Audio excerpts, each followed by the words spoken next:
When there's several millionaires in the friend group, the conversations must be kind of interesting because I get a call from a guy who says that he's self-employed. He wants one of my asset-backed loans, and that him, his brother-in-law, and another friend of theirs had been talking about me.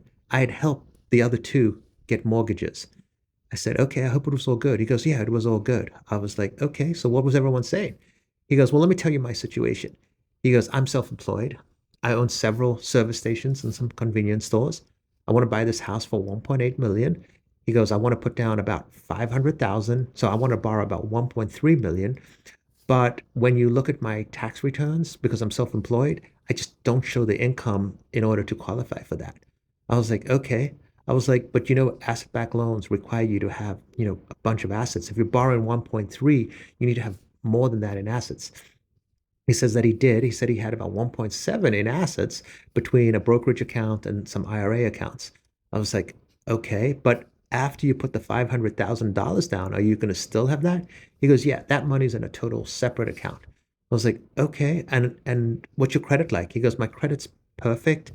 And then he goes on to talk to me about the businesses a little bit. And I was like, no, I don't. The businesses are not going to factor into this. I actually don't even need to know what you're doing from this point going forward. What I need from you is an application. I need several months of statements for those assets so I can see that they've been there for a while. And if your credit's good and the assets are there, pretty much this loan's going to be approved. We don't have to have any more conversation. He said, okay, send me the link and I'll do an application and we'll get this thing going.